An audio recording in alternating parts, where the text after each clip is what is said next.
Welcome to the France 24 debate. The worrying words exchanged between Donald Trump and Hassan Rouhani. A tweet sent by Trump set the world on standby. It was all in capitals and promised an unprecedented response. And this is how it read: "Never ever threaten the United States again, or you will suffer consequences, the likes of which few throughout history have ever suffered before. We are no longer a country that will stand for your demented words of violence and death. Be cautious." Well, Iran's President Rouhani had beforehand warned Washington not to pull the lion's tail, his words, and that any conflict with Iran would be the mother of all wars. Rouhani's exact words, though, were rather nuanced.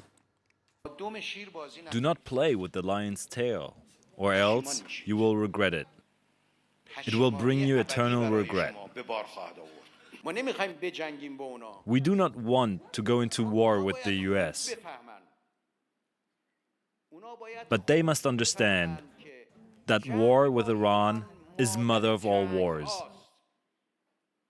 They have to understand that peace with Iran is mother of all peace. This leaves a very dodgy diplomatic cul-de-sac and many questions too. Whatever happened to old-style diplomacy? For one, where did this antipathy between the two leaders start and where might it lead? That's probably the biggest question. We're here to discuss Trump versus Rouhani. William Jordan, former director of the US State Department's Maghreb office in the Bureau of Near Eastern Affairs. Thank you, sir, very much for being with us. Pleasure to see you. On the other side of the table, though not necessarily against, Paul Reen, Communications Officer with Republicans in France. Paul, thanks for being with us.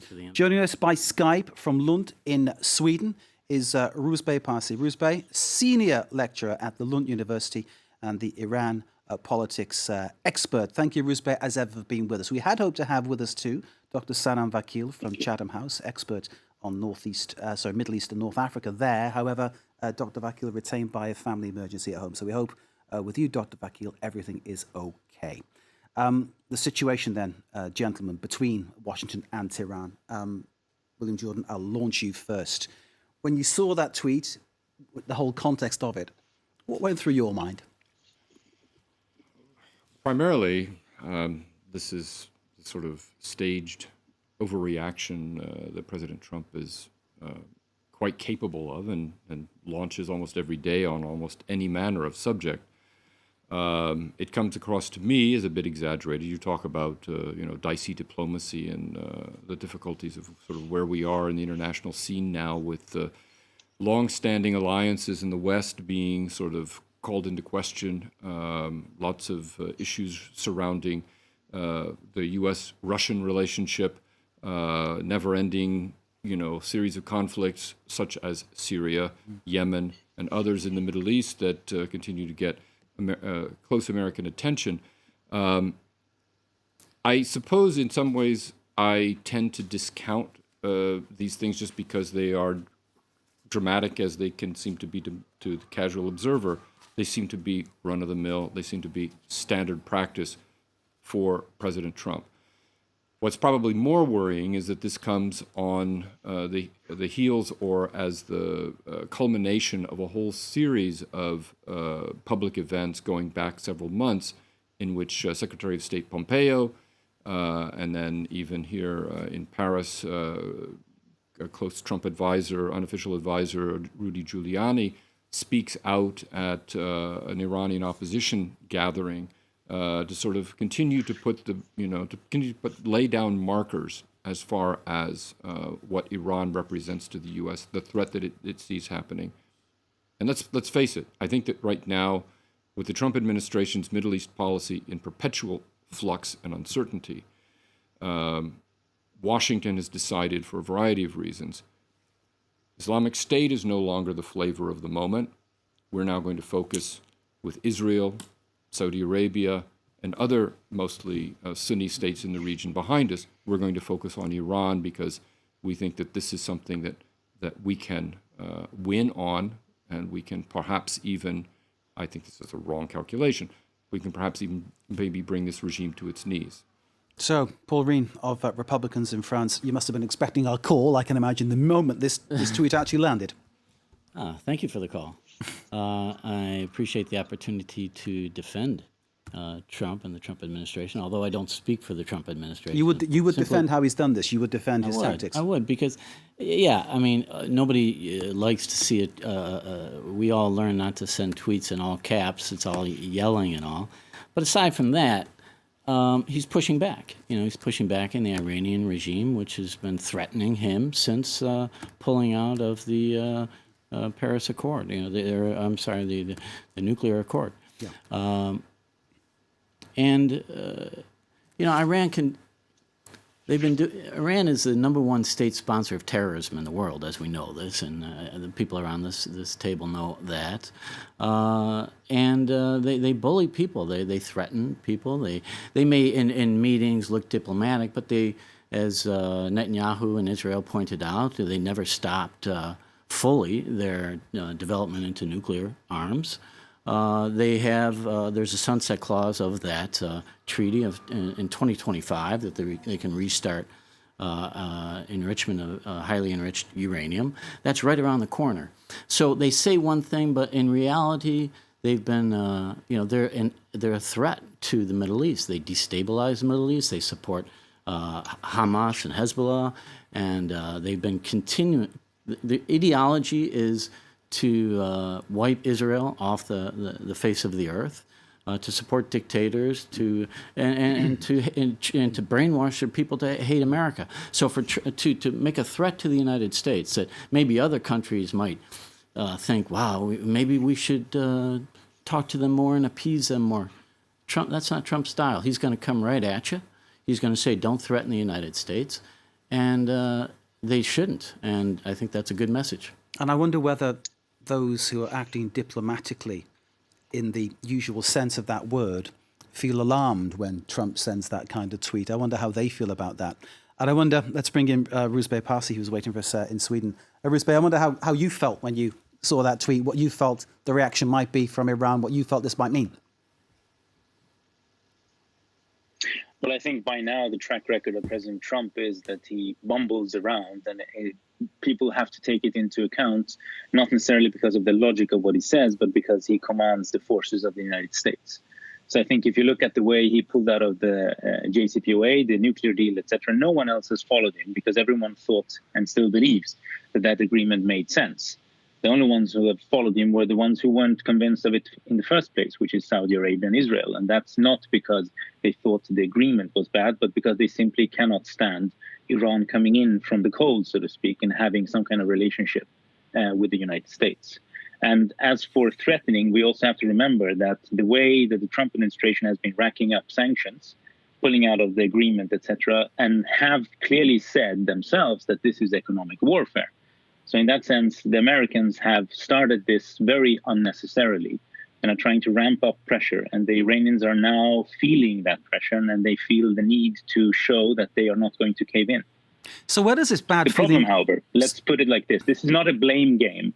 The problem here is that unlike the North Korean case, for instance, where people simply think that because the North Korean dictator and Trump can talk to each other via Twitter, the problem here is that the Iranians and Americans no longer have any back channel. That back channel was closed by the Trump administration itself. So we are now at war of words, but we have no way of de-escalating this situation. Can you try to throw some light onto why there's this ill feeling, where it all comes from? This is a question to all three of you, really, in this discussion. Rusbeh, I'll ask you to sort of try and illuminate us first. Well, obviously, there are historical reasons both for American antagonism vis-a-vis the Islamic Republic and the Iranian antagonism vis-a-vis the United States. But I think what we're seeing at the moment is the confluence between the needs, the base needs, if you will, of President Trump, which is to basically wreck anything that has the signature of Barack Obama and his predecessor, and people who are much more ideologically focused on believing that Iran is a major threat to the United States and the allies of the United States, and therefore no accord can be made with them less or rather short of unconditional surrender, which is what Mike Pompeo suggested a couple of months ago when he gave a speech. Rusbeh, thank you very much indeed. I'll bring it back to the studio here and bring you in, please, William Jordan. In terms of where this goes, I mean, obviously we're seeing this kind of, it struck me as I know we're used to this kind of thing from Donald Trump, and I know, Paul, you'll tell us that it's his style and it's the way he likes to do things and it's effective. But it struck me as it's no way to handle diplomacy, frankly. And maybe I'm old-fashioned, but I mean, what's your view? Well, you pretty much said it in posing the question. I mean, I think this is Donald Trump's style. I mean, conventional diplomacy doesn't suit him. He's not into protocol. He's not into, the standard forms of diplomatic niceties. He's not. He wants to. I think it's very clear as far as Iran is concerned. I mean, this is something that he campaigned on. I mean, I don't support at all the policy, even though I accept a lot of the things that people have long said in terms of criticizing either the deal on Iran or the nature of, or all of the things that were sort of left out either of that accord or out of any kind of a follow-up dialogue. I mean, I think that the thing with Trump is that Trump doesn't believe that diplomacy ultimately works unless it is preceded by or followed up with a measure of force. I mean, it's a very hawkish, very hard-line approach, very hard-edged approach. President Obama, who wanted to redefine the U.S. role in the Middle East, he wanted to redefine a lot of the fundamental relationships, including with Saudi Arabia and Israel, wanted to get out of a situation, a vicious circle, so to speak, where it was, as the Saudis and to a large extent the Israelis wanted to frame everything in terms of Iran versus the Sunni Arab world and or Israel. And I think that what Barack Obama sought to do, which is similar to what he was trying to do with Cuba, was he wanted to break the mold at long last, as, and I have to stress this, as virtually every president since Ronald Reagan has tried to do, to come up with a new sort of relationship with Iran that would normalize at least the contact, so that, as you were pointing out, there are currently no back channels. There is no other way to talk to the Iranian regime. So this is a way to, Barack Obama was trying to, through the JCPOA, begin establishing a direct relationship with Iran, in which I think he wanted to address or start addressing all of these other issues on a bilateral basis. So the weapons of, the other weapons programs, such as the ballistic missile program. Certainly terrorism and support for anti-government regimes in our so-called allies in the Sunni world. To deal with the questions of Iran's relationship with Israel. I think he wanted to start that in a bilateral channel and then possibly expand it.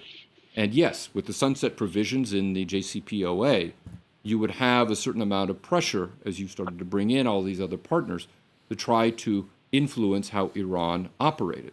This doesn't work for Trump. This doesn't work for a lot of the people around Trump, because for them, going back to the 1980s, you had the Iran-Contra disaster where Ronald Reagan tried to open up a channel to the Iranians, or he sanctioned opening up a channel to the Iranians, and that failed, and he swung to the other side, which was a hardline view towards Iran, which put us in cahoots with Saddam Hussein's Iraq during the Iran-Iraq War. That didn't work well. Emphasizing force and emphasizing the stick, with either no carrot or no sort of discussion in terms of how you're going to use the carrot and the stick, I think this is what Barack Obama tried to change, and as was previously said, Donald Trump is trying to undo that legacy because he wants to undo everything that Barack Obama accomplished. Paul. Well, that's one way of looking at it. Another way is to look at the fact that the JCPOA has been a complete disaster. Under Barack Obama. Can I just stop you there? How has it been a complete disaster? It's been a complete disaster because we had billions, with a B, dollars of sanction relief starting in 2015, which the Iranian regime has not been providing to their people. They've been providing it to Hamas and Hezbollah and Syria. But did the JCPOA call on Iran to take money that was freed from the sanctions to provide it to its people? Oh, so you're dismissing the fact that they're providing the money the sanctions relief money to no, but terrorists I'm just trying to ask rather than their own the people. JCPOA. I mean, you don't find any fault in that. You don't find any problem. I can find a fault in that, but I'm That's a saying major that the JCPOA problem, was intended to place limits in terms of the Iranian nuclear program, and to ensure that international inspectors were able to guarantee that there not was strong enough. The inspections are not strong enough. There is up to 30 days before they can go into sensitive sites. Okay, it's not anytime, anywhere inspections. Basically, they're taking all of this money, the sanctions relief money, and supporting terrorist activities. And the biggest problem is unemployment, youth unemployment in Iran, and crimes of humanity against the Iranian people. Problems. Gentlemen, to stop it there because it's the end of part one. But stay with us, more to come. Part two of the debate coming up.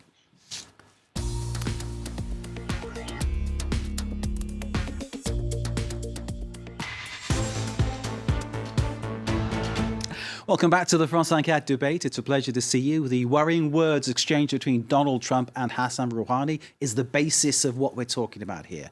Where did it all start? Where will it end? That's a very broad question. But here to discuss Trump versus Rouhani, we have William Jordan, former director of the U.S. State Department's Maghreb office in the Bureau of Near Eastern Affairs. Thank you, sir, for being with us. On the other side of the studio, Paul Reen, communications officer for Republicans in France. Thank you, sir. And joining us by Skype from Sweden is Rouzbeh Parsi, senior lecturer at Lund University and expert on Iranian politics, frequent visitor to our program.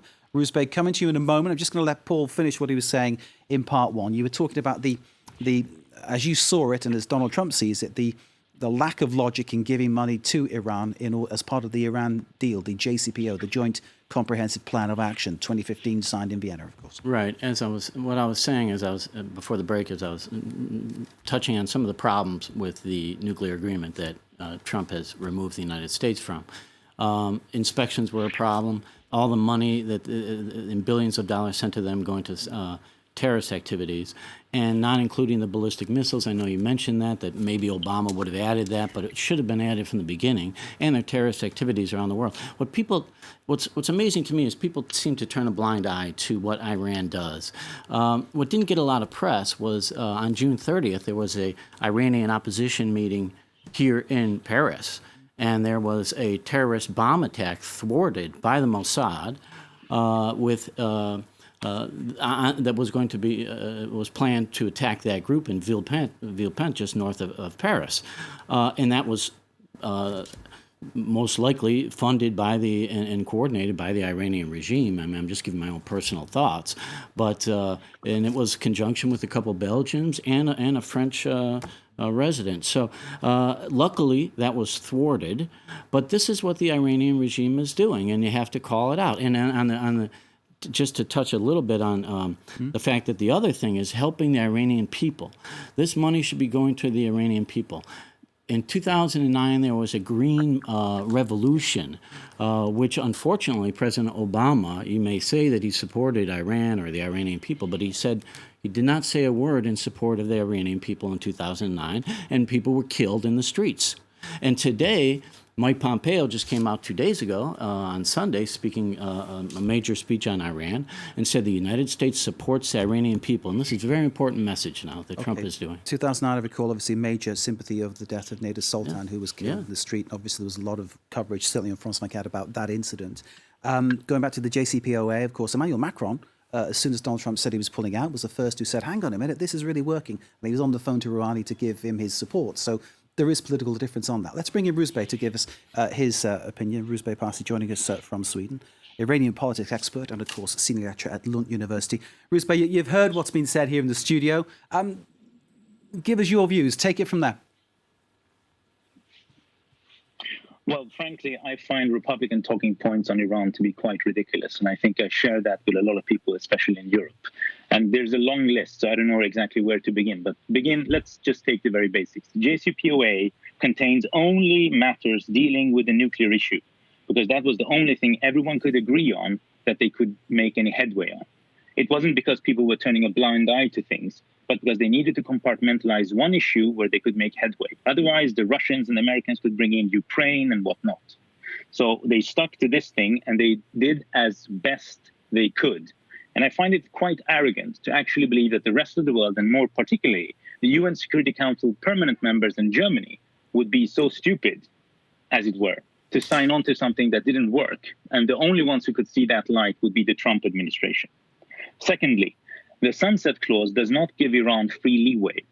It removes some particular draconian rules that Iran has to adhere to, but Iran will have to ratify the additional protocol and stick to all kinds of inspections.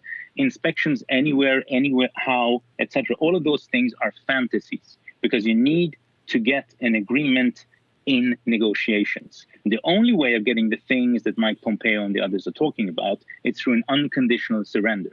And so far, everything an American president from Ronald Reagan onwards had thrown at Iran has not resulted in unconditional surrender. So Obama administration did the best they could, and so did the rest of the UN Security Council permanent members in Germany. And the deal works. 12 consecutive reports from the IAEA showing that Iran is adhering to the agreement. The only ones who have broken this agreement is the United States. William Jordan. Well, I think that's an excellent overview and summary that underscores a lot of the things that I was saying before. I mean, look,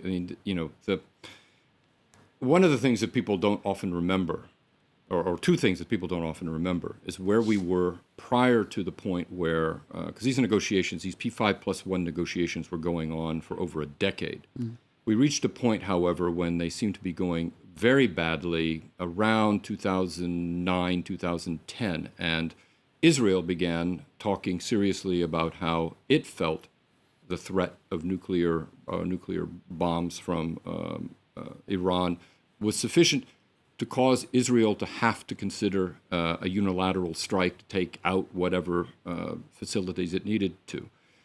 One of the things that aroused was a great deal of anxiety in Washington because everybody knew that although Israel perhaps had the capability to be able to go in and target some of these specific facilities, they couldn't hit everything.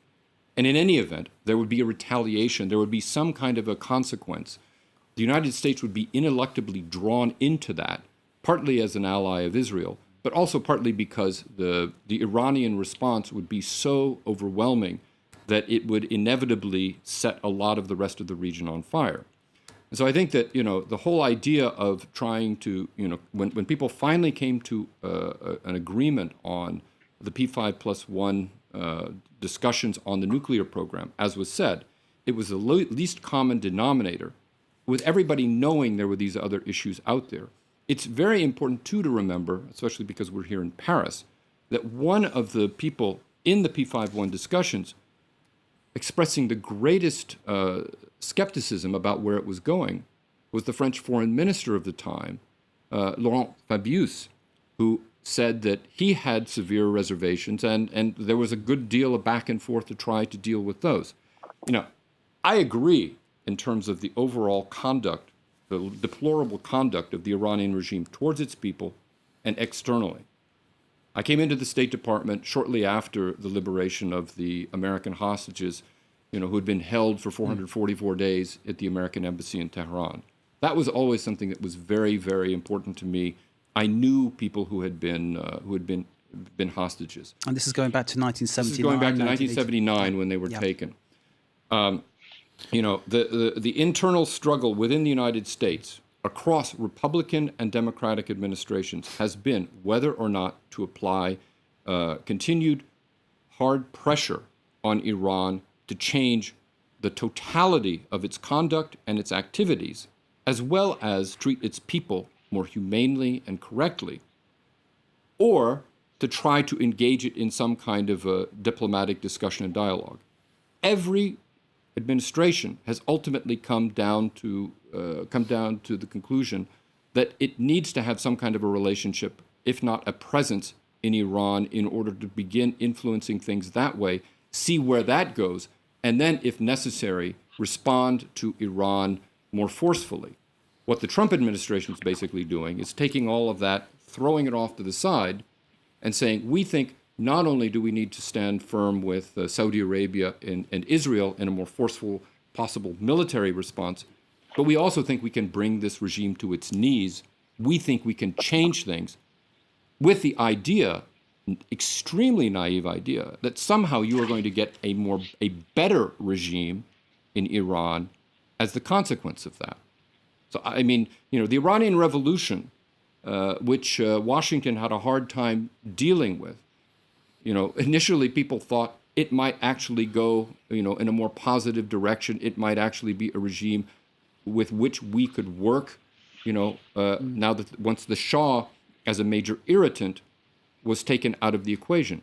That didn't happen. Why one would believe that if you take the current regime and the hardliners in the current regime out, you're going to somehow have a more pliant and humane Iran to deal with is an incredible fantasy. Before I bring in Paul, I've got to bring in Rouzbeh and just remind people watching that 1979, of course, was the revolution, the Shah deposed by the current regime, the Ayatollah. Basically, that's in a nutshell. Rouzbeh, your views, please, sir. Well, I can only agree. I think the problem here, to some degree, is that the Trump administration isn't really being very consistent. If they really are concerned about the people of Iran, which is a concern that many of us share because of the deplorable human rights record that the Islamic regime has, well, then why the travel ban? Why the economic warfare? Why the total sanctions that is going to bring the Iranian economy to its knees, as they say? It's not going to hurt the regime as much as it's going to hurt ordinary people. So there is a very strong inconsistency with what the policy is supposed to achieve and the methods that are being used. And in terms of the way that Trump goes about this, by using, say, a tweet in that way, I mean, clearly this, it must be a great shock to you to see that done in that way, in some way, shape or form. Well, I mean, you could say almost that that's the only silver lining, that he's going about it in such a chaotic way that it becomes clear to everyone that this is not going to go anywhere, because this is only going to escalate things, but it's not going to solve anything. And as far as the domestic Iranian situation, we have to remember that Iranian governments and American governments have, as has been pointed out, historically tried in the last 40 years now and then to reach out to each other. The problem has been, the curse has been that they've always been out of sync. So when there's an American president wanting to talk to the Iranians, there's no one on the other side and vice versa. With Rouhani and Obama, that was the first time you had someone on both sides willing to speak and stick out their necks, politically speaking, to try. And it succeeded, only then to be upended by Donald Trump. The problem with the Trump policy is that the only way it's going is going down. There is no exit from this highway. The highway is only going towards further escalation. Some might say Trump is the one who sticks his neck out all the time. Rouzbeh, thank you very much indeed. Before we bring in Paul to talk a little bit more about that, let's take a listen to some reaction from people in Tehran. In Tehran, the explosive warning shots fired by Iranian President Hassan Rouhani and his US counterpart Donald Trump dominates the front pages and have sparked mixed reactions from residents. For several years, both America and Iran have threatened one another in different ways. Warmongering is a trait of Trump. I think we should not give him an excuse and let him take advantage of it as much as possible so that people will not have to enter a war or anything like that. Iranians are used to strained relations between their government and Washington. But for some, dialogue with the US to maintain peace is still the way forward. In my opinion, officials should sit down at the negotiating table with them and hear what they have to say. It is also a great strategy to buy time and let Trump finish his presidential term. The negotiation table is the best option. Others are more critical of the Iranian government's handling of escalating tensions with the US. America is threatening the Iranian people with its sanctions, and our government is doing the same with its incompetence and mismanagement. I don't expect America to do anything for our benefit. Iranians will now have to wait and see if Rouhani's verbal hostilities with the US will have any further repercussions. Well, there we go. Iranian people in Selina's report there showing what they think, Paul, speaking their mind, saying that, there's one guy there saying the Iranians are incompetent and the Americans are threatening them. So there's a frankness about what they're saying. It's and amazing. I'm sure that resonates with you.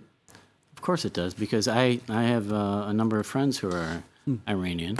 I'm in contact with this group here in Paris. There's It's amazing that the reporter was able to find someone in Iran willing to criticize the government, because usually they're thrown immediately in jail.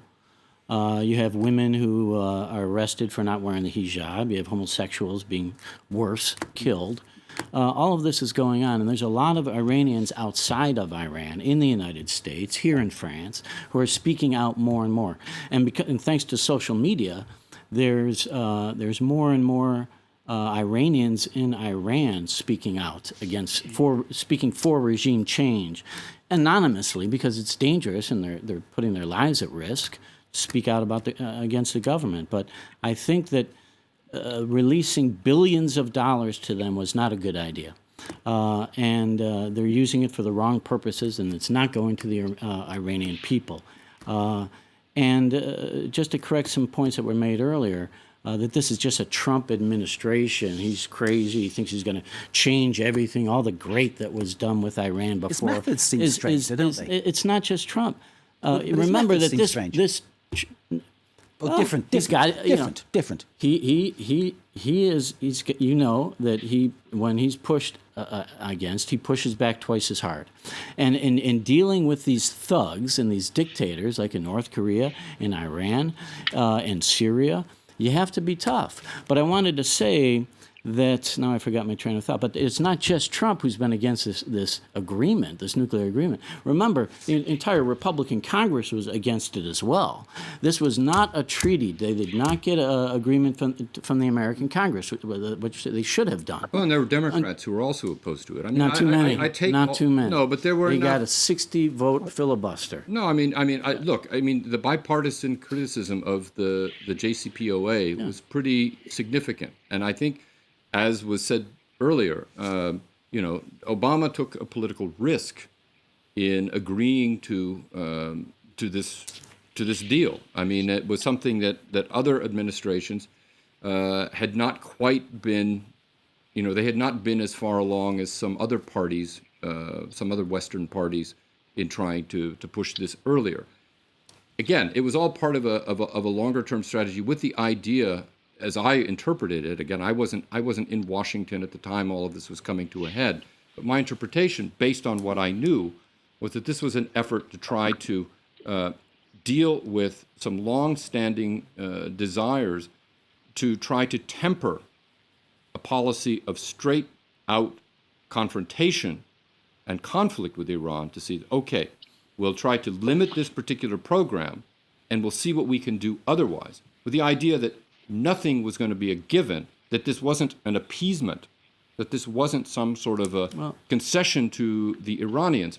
I think the problem now is that by pushing it too far in the other direction, it's basically coming down to something that I don't think any regime, no matter what its stripe, including the United States, if it were somehow put in this situation, could accept, which is basically surrendering completely in order to have just sort of a peaceful relationship. Okay, well, I respectfully just disagree. And remember that Trump did not say it's all or nothing. He has opened up the possibility for rediscussing with Iran a new JCPOA agreement that will include their terrorist activities around the Middle East and around the world, the reduction of their development in long-range ballistic missiles, et cetera, and inspections.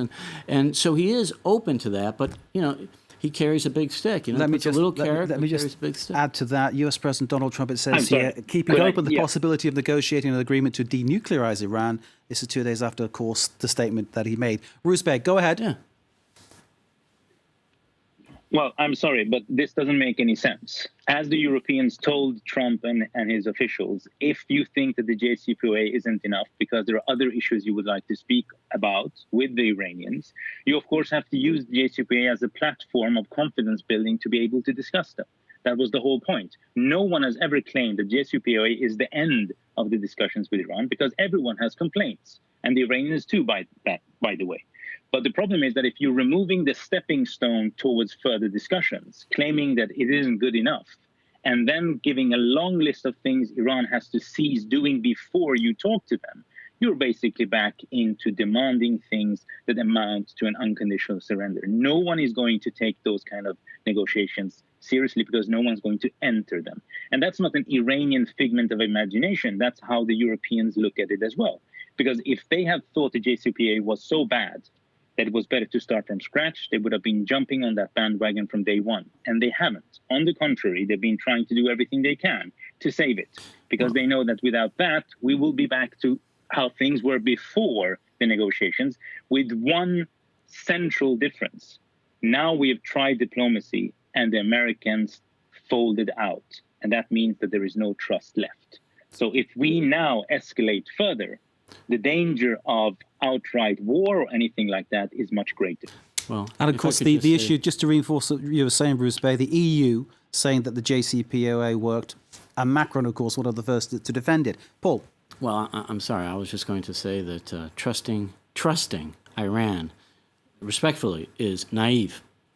I think we don't trust. What Bruce Bay is saying is that you need to have some way of talking. Well, you said creating trust. Wait. You know, No. You thought, oh, well, the thing is, we released billions and billions of dollars to the Iranian regime in the hopes that we could expand on the JCPOA and in the hopes to add ballistic missile restrictions on them, in the hopes to talk about their problems with supporting terrorism around the world. They have billions and billions of dollars. Which is why Trump called it a lousy deal, his words. They're not going to... You can always hope. You can hope all day, but if they're getting billions and billions of dollars and getting rich, whereas if you put economic sanctions on them and squeeze them economically, yes, we have to. It is troubling for the Iranian people, but they will. We think that will have a greater result. Bruce Bay Parsi, go ahead. No, I'm sorry, but how anyone can entertain those ideas after Iraq and everything that went on there, I find just, I don't understand how that's going to come about. And as far as the billions and billions and all of that, all those talking points, remember, those are Iranian money that were held in escrow, that were given back as part of the package of Iranian concessions on the nuclear side. Mm-hmm. And the Iranians were interested in continuing the conversations about other issues as well. It's not that Iran suddenly turned into paradise because they got some of their money back. On the contrary, the Iranian economy has been going bad for decades. So they were very much in need of continued and enlarged business and other kinds of relationships with the West, particularly the EU. So they were very keen on continuing the conversations. But in order for them to be able to do that, they need to have a credible partner. And the Europeans are. But that only works as long as the Americans don't stand in their way. And that was Obama's part, to not have the US stand in the way. And Trump has squarely put the United States back in front of everyone, basically blocking out any kind of progress. Bruce Bay Parsi, thank you very much indeed. Stay with us. The conversation continues. Media Watch coming next.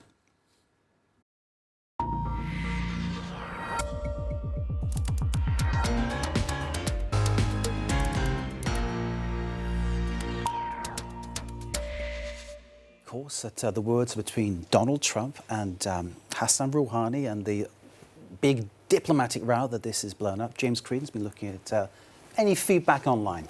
Well, I suppose the tweet, just to focus on that, got a lot what a tweet it was. What a tweet it was, got a lot of response. And just looking at some of the editorial pieces or opinion pieces first. Trump's Twitter threats versus Iran, loud but hardly clear. So I think this is the consensus across the board. If you look at all the headlines, they tend to align. Trump's Iran strategy would be smart if he were credible. In other words, a lot of flip-flopping on various issues of late, and are his words to be taken as absolute certainties. Even when the president speaks sense, there's no trusting his execution of those words. The Washington Post, Trump thinks his North Korea strategy will work on Iran. He's wrong on both, talking about, I suppose, North Korea as well. CNN, in an editorial piece on their website, Trump's reckless tweeting could turn dangerous. So viewing the tweet as somewhat reckless. This is in Politico.com. Memo to Trump, Iran isn't North Korea. And I think that's really a message that's coming through an awful lot in the analysis. This is Mark Landler, and he says Trump won't be able to play the same game with Iran. There will not be a grand bargain between Washington and Tehran. Not only is Trump viewed as an unreliable negotiating partner for capriciously killing the nuclear deal, but Iran's ballistic missiles and regional proxies are the foundation of a national security policy rooted in the hard lessons of the Iran-Iraq war. Trump can't simply art of the deal these issues away. So limits to Twitter diplomacy seems to be one of the conclusions that is emerging here.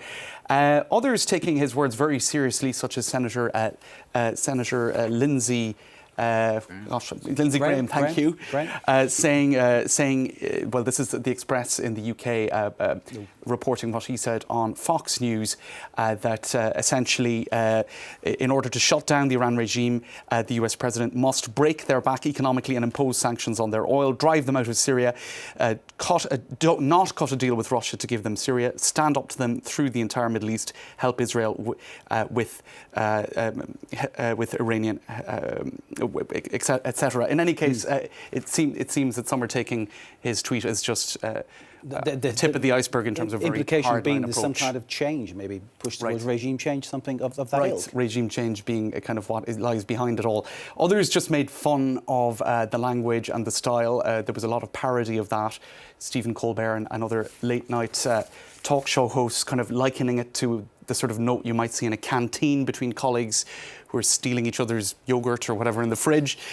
There was a certain amount of poking of fun at it, but I suppose others finding it somewhat less humorous. It did lead to a hashtag as well, never ever, and various people sort of parodying that in terms of how that tone might more ordinarily be struck with, parents being angry with their children or things like that. Twitter diplomacy, it is quite a new era, I suppose, in that regard. James Creedon, thank you very much indeed. Thank you to James. Thank you to Paul Reen, Communication Officer, Republicans in France. Thank you to William Jordan, formerly at the State Department. Thank you to Rusbeh Parsi, joining us from Sweden. And thanks most of all to you for watching. Stay with us here on France 24. More to come.